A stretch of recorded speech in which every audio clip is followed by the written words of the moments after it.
All right. Ooh. Family, it's your favorite queer radio personality, Anna DeShawn here. It is LGBTQ History Month, and if you've been following along, then you know Amanda, our very own queer public historian, of Yesterqueers, has been joining me on the channel to talk about queer history. And today, y'all ain't ready for this. I wasn't ready, so I know you ain't ready. And Amanda gonna break it all down. Amanda, who we talking about today? We're going to talk about your favorite old school Hollywood actress, Hattie McDaniel, who was a bisexual. What? Family, that's the reaction I had when she told me that Hattie McDaniel was bisexual. And so now we're going to jump into all the tea because Chile, everything you're about to say will absolutely be tea that I did not know. Now, and period, okay? Now, we know all about Hattie McDaniel. And if you don't even know who Hattie McDaniel is, I can add to this part of the tea.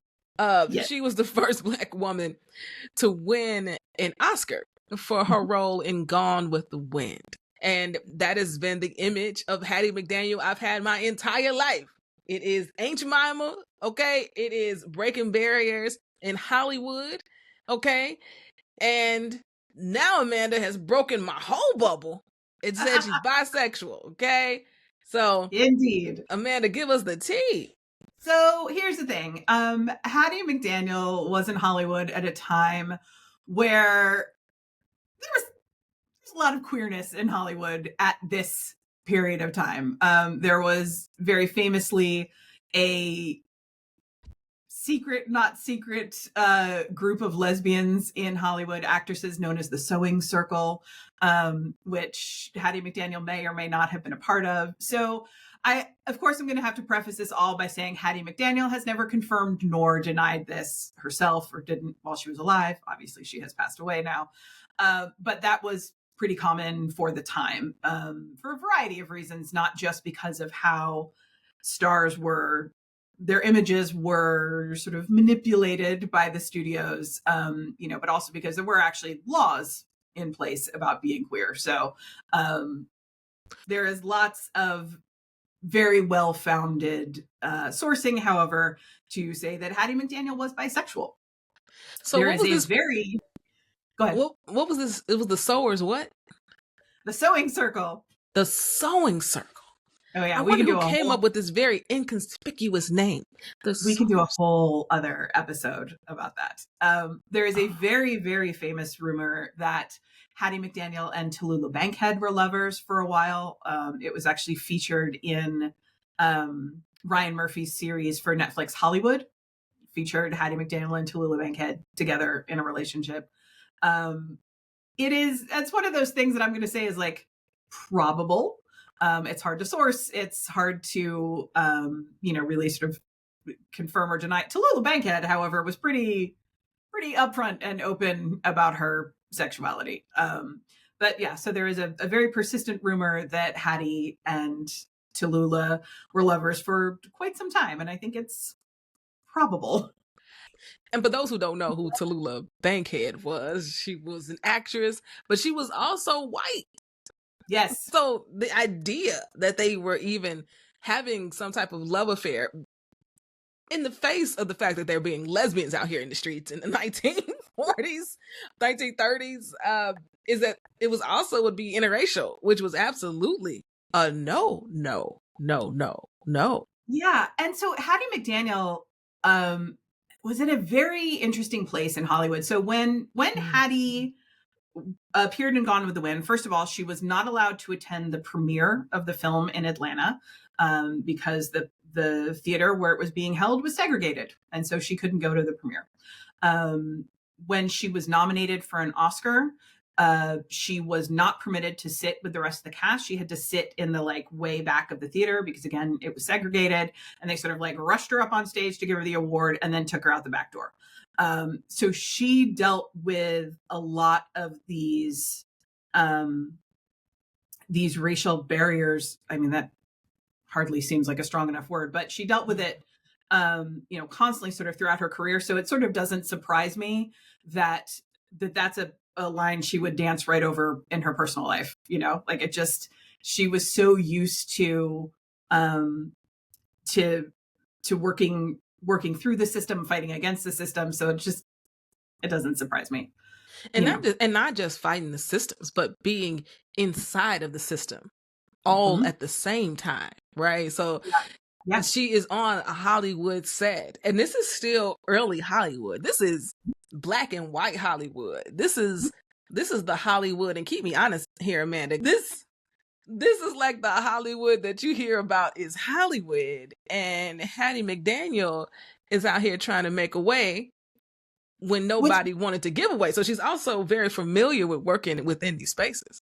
What is brilliant about Hattie McDaniel's career as a whole is that she made an entire career out of playing like maids and housekeepers who sort of like forgot their place, didn't know their place. You know what I mean? Like if you look at her character in Gone with the Wind, like she's definitely that like, you know, mammy stereotype, but she also like, there are definitely some moments in that film where like her opinion of the entire situation and of, you know, Rhett Butler in particular are very clear on screen. And so she made an entire career of being in the system, but also you know, sort of telling the system to F off. Like it's just brilliant. Like she just, I don't know, she just managed to be in it, but also pushing against it at the same time. Yeah, and fighting back all at the same Yeah. time. How Yeah. brilliant. And now you told me something else that really blew my mind. Okay? Yeah. Hattie McDaniel was out here being sex positive. What?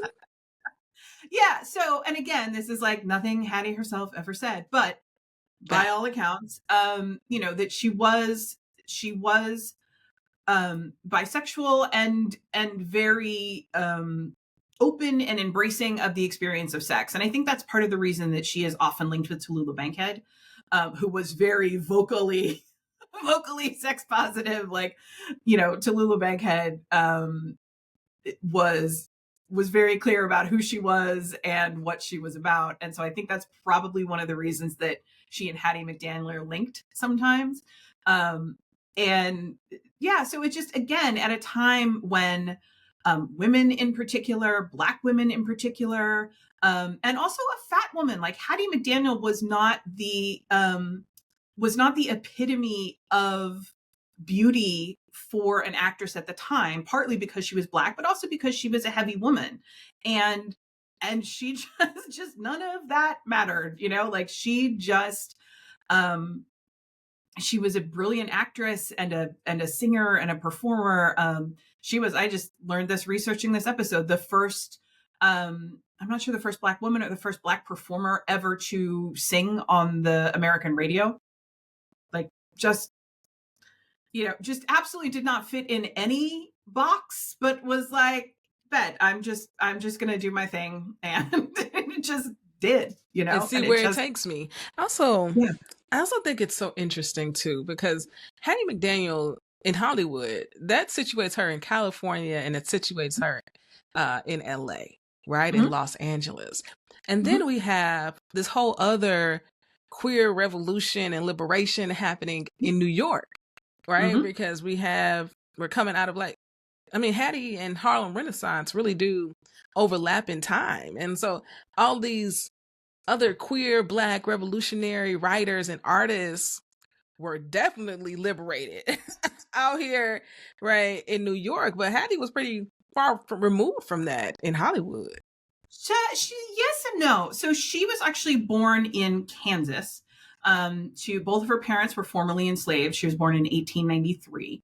And she followed her siblings to Los Angeles. So I think her brother was also an actor. He was actually he was in a Three Stooges movie. Really? Yeah, Sam McDaniel. And I think her sister might have been an actress too. Don't quote me on that. Someone in the comments will correct us. So she followed her siblings to Los Angeles. They came out before her, and this was all sort of part of the what's called the Great Migration of you know, Black families leaving the South and going to points west, north, and, you know, sort of northeast. And so she arrived in Los Angeles in 1931. So, right around sort of like the beginning of the Great Depression. And she arrived at a time when Hollywood was starting to, or not starting to, but Hollywood was making the transition out of, very early silent film and like into talkies. And, so she arrived at a time when Los Angeles was undergoing a sort of similar, like creative moment, but not